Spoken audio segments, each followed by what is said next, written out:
기도하시겠습니다. 하나님 감사합니다. 오늘도 귀한 말씀 가운데 섭니다. 주님께서 주신 말씀을 항상 마음에 새기며 주님의 뜻 가운데로 살아가는 귀한 자녀 되게 하여 주시옵소서.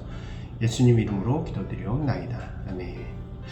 네, 안녕하세요. 오늘은 마태복음의 마지막 장인 28장의 말씀을 함께 나누도록 하겠습니다. 이 장에서는 예수님의 부활하심과 이제 승천하시는 장면들이 등장하게 되죠. 근데 이 특징을 보면 부활의 장면들, 부활하신 후의 내용들이 굉장히 좀 단순하고 간단하게 묘사되어 있다는 것입니다. 그러니까 어떻게 보면 비슷한 분량의 마가복음보다 내용이 더 적고요. 그리고 누가복음이나 요한복음은 좀 그보다 길고 그 가운데 내용도 있지만 마태복음에서는 조금 그런 것들이 많이 없는 모습을 보여줍니다. 그리고 특별히 예수님께서 어떻게 부활하셨는가가 아니라 그 부활이 어떻게 발견되었는가, 그 본 사람들이 누구인가, 뭐 이런 것에 초점이 맞춰져 있는 것을 보게 되죠. 이 내용들을 보면 안식일이 지나고 첫째 날이 되어서 이제 우리로 따지면 주일이죠. 이 여인들이 예수님의 무덤에 찾아가게 됩니다. 아마도 안식일에는 움직이는 것을 하지 않았기 때문에, 쉬는 날이었기 때문에 이제 첫째 날이 되어져서 갔을 것이라고 생각이 되어지고요. 이른 아침에 그 무덤에 갔을 때 그녀들은 참 놀라운 광경을 보게 되죠. 그 무덤을 막고 있던 큰 돌이 옆으로 굴려져 있었고, 그 위에는 천사로 추정되어지는 한 인물이 이렇게 앉아서 이렇게 되게 놀라운 광경을 연출하게 되어집니다. 천사는 두려워하는 그녀들을 향해서 예수님께서 죽음의 권세를 이기시고 부활하셨다는 말씀을 전해주게 됩니다.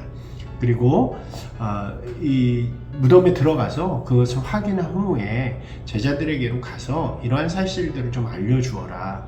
그리고 예수님께서 먼저 갈릴리로 가시니까 제자들도 예수님을 따라서 갈릴리로 가면 예수님을 만나게 될 것이라는 그런 내용들을 좀 전해달라는 얘기를 하게 됩니다.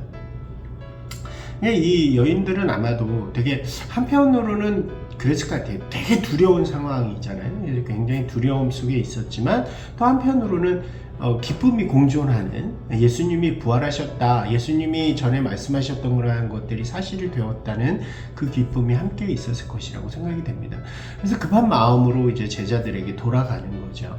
근데 이때 예수님께서 그녀들에게 다시 나타나셨다라고 성경은 이야기합니다. 그리고 그녀들의 마음을 위로하는 거죠. 놀라서 또 두려움 가운데 있는 마음을 위로하시고 다시 한번 제자들에게 전할 말씀을 알려주시게 됩니다.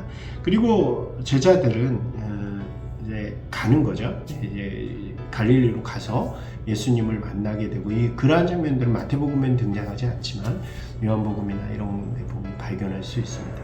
실제로 만나는 장면들이 나오죠.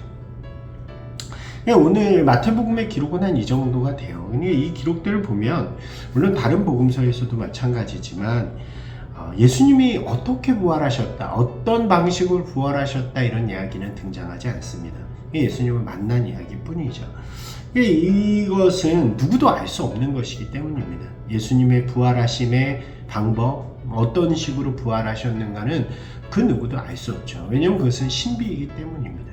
예수님께서 십자가에 달려 돌아가심이 어떻게 각 사람들에게 구원의 역사를 일으키는가, 이것도 신비의 영역이고요. 그 다음에 예수님께서 부활하심과 그 부활이 첫 생명이 되어서 이제 죽은 모든 자들의 소망이 되어서 그들도 부활하게 될 것이라는 것도 역시 신비의 영역입니다. 우리가 아무리 그것을 설명하려고 해도요, 알 수가 없어요. 그것은 하나님이 하시는 일이기 때문인 것입니다.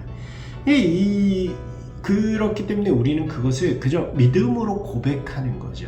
이미 예수 그리스도께서 그렇게 하셨기 때문에, 그리고 그렇게 이루실 것이라고 말씀하시고 예수님께서 첫 소망이 되셨다는 사실 때문에 우리는 그것을 믿음으로 고백하는 사람들입니다. 이것이 신앙인 거죠.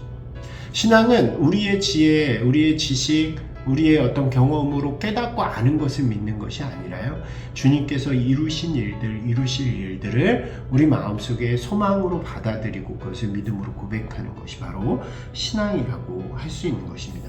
그렇게 고백할 때 하나님께서 우리의 모든 죄를 구원하시고 또 우리로 새 생명 가운데 영생을 이룰 수 있는 자가 되도록 하시는 것이죠. 그렇지 않은 자들, 그렇지 않은 믿음의 모습들은 결국 자신의 행위대로 심판의 자리로 나아갈 수밖에 없다고 성경은 이야기합니다. 마태복음의 마지막 모습은 그것을 우리에게 또 보여줘요. 부활의 모습을 이 여인들이 보고 돌아갈 때 그 자리에 이제 경비원들이 있었는데, 경비병들이, 그들은 그들이 본 사실을 종교 지도자들에게 가서 전합니다. 종교 지도자들은 예수님을 무시하고 외면하고 죽이고 또 그런 사람들이죠. 그렇기 때문에 예수님의 부활이 그들에게 큰 위협이 된 거예요. 믿음으로 그것을 고백할 수 없는 사람들입니다. 그렇기 때문에 경비병을 돈으로 매수하고 경비병에게 제자들이 밤에 와서 그 시체를 훔쳐갔다라고 전하라는 이제 소문을 퍼뜨리라는 이야기를 하게 되죠. 그리고 그 사람들은 돈을 받고 실제로 그 일을 해서, 마태복음은 재밌는 게 마태복음이 쓰여지는 그 시간까지 그렇게 알고 있는 사람들이 참 많았다라고 이야기합니다. 어쩌면 그게 쉬울지 모르겠어요. 인간의 생각 가운데 어떻게 사람이 부활을 해, 죽은 자가 부활을 해, 제자들이 훔쳐갔지, 이렇게 생각할 수 있는 것입니다. 그것이 바로 믿음 없음인 거죠. 우리 인간의 한계 가운데 있는 이해로 그 믿음을 재단하려고 하면 그러한 불신 가운데 있을 수밖에 없고 결국은 심판의 자리로 나아가게 되는 것입니다.